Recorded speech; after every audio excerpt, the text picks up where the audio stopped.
So நான் இப்போது ரீசெண்டாக ஒரு வீடியோ ஒன்று பார்த்தேன். அதில் வந்து மதுரையில் இப்போது அழகர் வந்து மக்களை சந்திக்க வருவார், ஆற்றுல இறங்குவார். இதெல்லாம் வருஷம் நடக்கும்.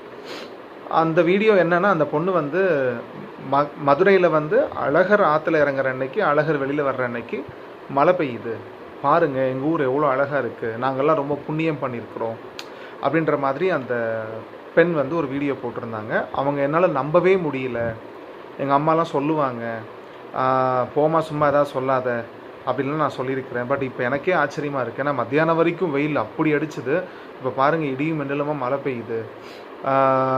மழை வர்ற அன்னைக்கு கடவுள் வெளியில் வராரா, அதாவது அழகர் வந்து வராரா, இல்லை அழகர் வர்ற அன்னைக்கு மழை வருதா எனக்கு தெரியல, ஆனால் நாங்கள்லாம் புண்ணியம் பண்ணவங்க அப்படின்னு அந்த பொண்ணு வந்து ஒரு வீடியோ போட்டிருந்தாங்க. லைக் ஜென்சின்னு வச்சுக்கோங்களேன், இப்போல்லாம் ஜென்சின்னு தானே சொல்கிறாங்க. இப்போ இறை நம்பிக்கை நிறைய பேருக்கு அது எந்த மதமாக இருந்தாலும் குறைஞ்சிக்கிட்டு வருதுன்னு தான் நான் சொல்லுவேன். பிகாஸ் அவங்களுடைய எதிர்பார்ப்புகள், அவங்களுடைய எண்ணங்கள் எல்லாமே வேறு எங்கேயோ, சிந்தனைகள் எல்லாமே வேறு எங்கேயோ போகுது. பொதுவாகவே ஒரு ஊரில் திருவிழா, ஒரு ஊரில் வந்து தேரோட்டம் நடக்க போகுது அப்படின்னா அந்த பர்டிகுலர் டேயில் வந்து அந்த மழை வரும். அதுதான், அது வந்து இறைவன் இருக்கிறான்ற ஒரு சின்ன ஒரு நம்பிக்கையும் செய்தியும் நமக்கு கொடுக்குது, அவ்வளோதான். அது வந்து நமக்கு கொடுக்கக்கூடிய ஒரு ஆசீர்வாதம். நான் முழுசாக என்னுடைய கடவுளை நம்புகிறேன், இறைவனை நம்புகிறேன் அப்படின்னு சொல்லும்போது எனக்கு அவர் கொடுத்த அந்த ஆசீர்வாதமாக தான் நான் அதை எடுத்துப்பேன் அப்படின்ற மாதிரி தான் நம்ம அதை எடுத்துக்கணும். லைக் என்ன சொல்ல வரேன் அப்படின்னு சொன்னால், நிறைய விஷயங்கள், நம்மளுடைய விஷயங்கள் நிறைய இருக்குது கலாச்சாரங்களில், கற்றுக்க வேண்டியது, தெரிஞ்சுக்க வேண்டியது. ஸோ இந்த ஒரு விஷயத்தை வச்சு இந்த பெண் வந்து இவ்வளோ ஒரு எக்ஸைட்டடாக ஒரு வீடியோ போட்டிருந்தாங்க. எனக்கு ஜஸ்ட் இதை ஷேர் பண்ணலாம் அப்படின்னு தோணுச்சு.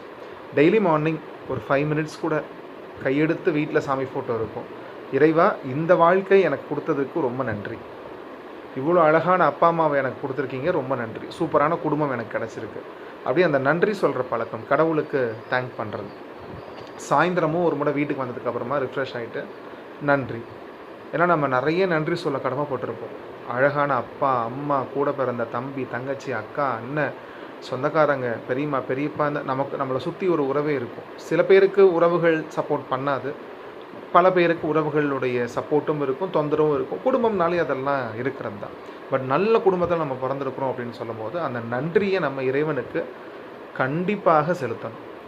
உங்களுக்கு முருகர் பிடிக்குதா, கருப்பசாமி பிடிக்குதா, உங்களுக்கு வந்து அல்லாவை பிடிக்குதா, இயேசுவை பிடிக்குதா, யாரை பிடிக்குதோ கையெடுத்து ஒரு நிமிஷம், அந்த நம்பிக்கை தான் உங்களை வந்து பெரிய பெரிய விஷயங்களெல்லாம் செய்ய வைக்கும். ஸோ உண்மையிலே அந்த பொண்ணு வந்து ரொம்ப ஒரு மாதிரி ஹாப்பியாக ஒரு வீடியோ போட்டிருந்தாங்க. ஜஸ்ட் அதை நான் வந்து பார்க்கும்போது தான் எனக்கு இதை இப்படி ஷேர் பண்ணலாம் அப்படின்னு தோணுச்சு.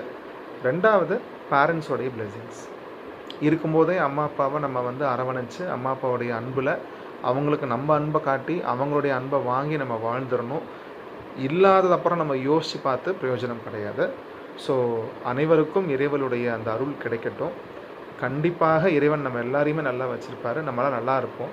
இறைவனுடைய அந்த முழு நம்பிக்கை, அந்த பிளெஸிங்ஸ் வந்து நமக்கு கிடைக்கட்டும். நானும் அதை முழுசாக நம்புகிறேன், இறைவனை வேண்டுறேன். Thank you so much.